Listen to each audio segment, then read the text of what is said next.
Hi there, hope you're well. In this one I'm taking a closer look at the Triton Duo Doweller, a handheld jointing system that you may have seen me using recently on my workshop drawer cabinet and drawer boxes.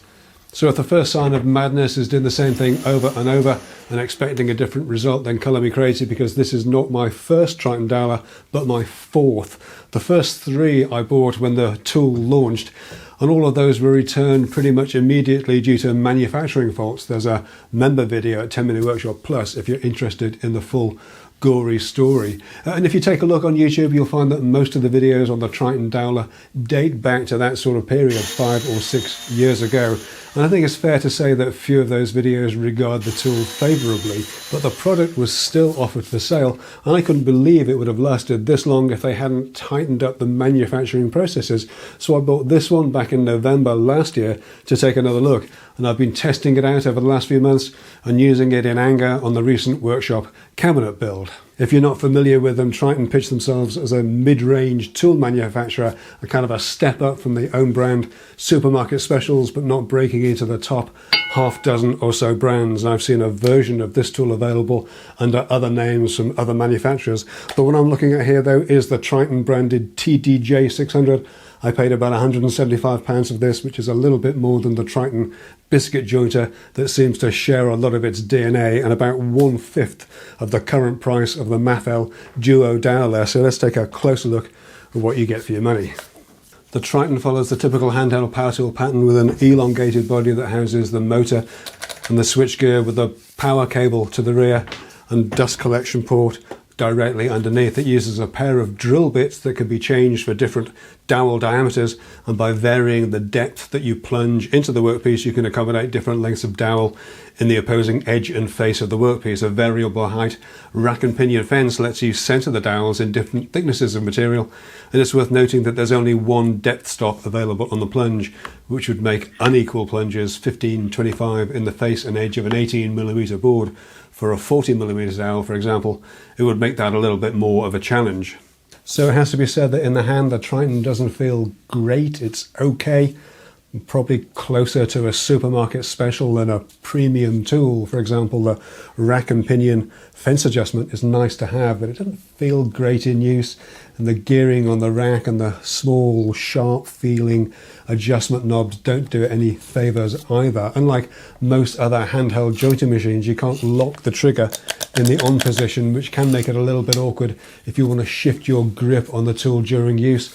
And the lack of soft start on the motor means there's a bit of a kick on startup too. That said, the fence does adjust acceptably, and out of the box when I used it to put the drawer cabinet carcass together, I actually found it easier to use, easier to plunge than the 2001 vintage Mattel Doweller that I have. A little too easy in some ways.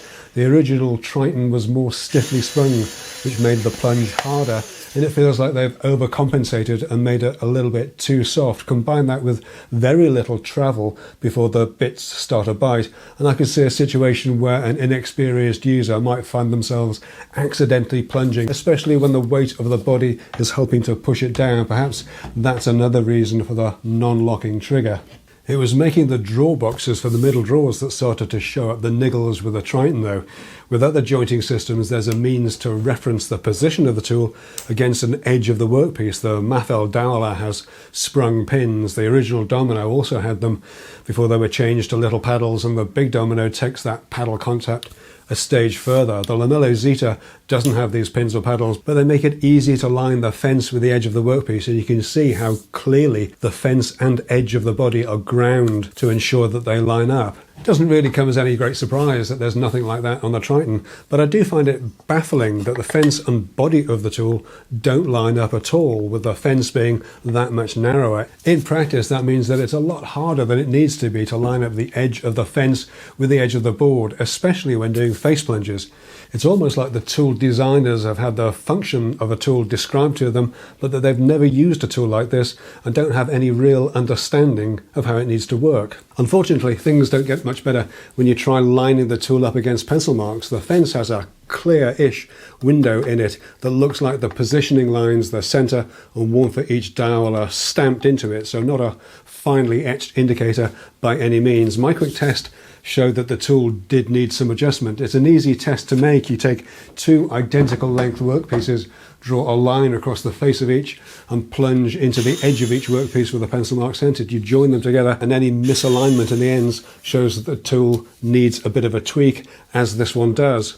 Now, making that tweak should have been straightforward. The clear-ish plastic indicator is fixed with screws, so it should be easy to loosen them off and slide the plastic over a little in the window. Well, the first issue was that the screws are on the underside of the fence, so you can't loosen it off, move it over and nip it back up without actually moving the entire fence.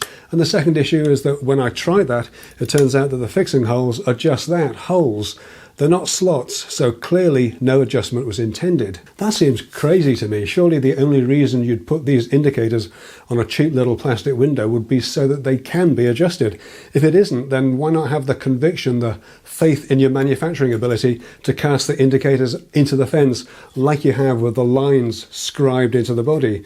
In the end, I opened the holes up with the drill bit and filed the plastic down a little bit to give me just enough adjustment to get the lines centered. But this is not the kind of nonsense I expect to do with a tool of this price. If it was a £45, $50 supermarket special, then sure, I could cut them some slack, but not when you're asking 4 times that. Now, I've said before many times, dowels do demand precision, and with that adjustment made, the Triton Doweller performed well on the sides and rears of the drawer boxes, only to fall down again when it came to fixing on the fascias. Now, these drawers are inset, so the fascias overhang the drawer sides slightly, which means that you can't simply use the fence to reference the dowel positions. Normally, there's an indicator, a line or a mark that shows where the center of the fixings fall, and that lets you position the tool precisely. Even my cheap little plastic dowel jig has this, but on the Triton there's absolutely nothing. Now, this I find genuinely baffling, because it's not just oddball overhanging drawer fascias that you'd need this for. If you wanted to put a mid-panel fixing in, for example, how on earth are you supposed to figure out where the holes would be drilled without some indication on the tool? I'll say it again, this does feel like the tool designers have had the functions described to them, but that they have no real understanding of how the tool is used. For my drawer fascias, I ended up making a mock-up front and testing it until I got it right through trial and error, something that you really shouldn't have to do. Yes, of course, you could calibrate this and draw indicator lines on the tool body, and I may end up doing that anyway and replacing the clear plastic window with something better. So let me know in the comments if that's something you'd like to see in future. But again, you shouldn't need to do this sort of nonsense to get such a fundamental feature, and it's the lack of this feature more than anything that makes me really wonder what Triton were thinking and who exactly they're aiming this at. There's other legacy weirdness as well. When Maffel introduced their Doweller, they made an expensive extrusion that lets you use the Maffel Doweller to drill out shelf pin holes. The Triton fence will also locate on this extrusion, but I can't imagine why anyone paying £175 for the tool would willingly then pay another $200 to another company for this rail, especially when you don't seem to be able to get shelf pin hole sized bits for the Triton. It seems like a waste of engineering effort to do that when there are far more pressing needs that need attention on this tool. So where does that leave us? Well, it leaves us in a bit of an awkward place, really. I think the Triton is too expensive for what it does, and I think it's too cheap for what it's trying to do, and I feel that they've really missed a trick with this, because it could be so much better with such little effort. If they just paid attention to the fundamentals, give us the indicator lines on the bodywork that we need, make the fence the same width as the body to make life a little bit easier, and generally give it a bit more of a premium feel, I think they could double the price of this tool and have no competition whatsoever, because there is absolutely nothing in the £300 to £400 price bracket that can do what this does. I paid £350 recently for this 22-year-old Maffel Doweller. New biscuit jointers from DeWalt and Makita are in the £200 to £250 price bracket. The Lamello Classic X biscuit jointer is £600 now. The Festool Domino and the new Mafel Duo Doweller are both around £800. I think there's a huge gap for a new tool around the £350 mark that's just waiting to be filled. And I think that the Triton Doweller could be that tool, but it needs to be much better than it is to justify that price, and it should be better than it is now to justify the current price too. As it stands though, I find this hard to recommend unless you're willing to roll up your sleeves and do some of Triton's work for them, something I'd never suggest or recommend you do unless you're absolutely sure that this tool and this tool alone will do what you want with the fixings that you need. Make no mistake, there's a lot of potential here. A 38mm depth of plunge combined with a 10mm or half-inch dowel means that you could use this for quite substantial joinery, but only if they get the basics right. I'll call this one done for now though. Thanks so much for taking a look. Be sure to join me for the next exciting instalment of the Workshop Drawer Cabinet series, where I'll be fitting some bargain basement Bloom style undermount soft close drawer runners to those two final drawers, and I'll be using the 10mm Workshop loose tenon jig and the peanut 2 fixings to make up the drawer boxes. So keep your eyes peeled for that one, and I'll see you again very soon. Take care.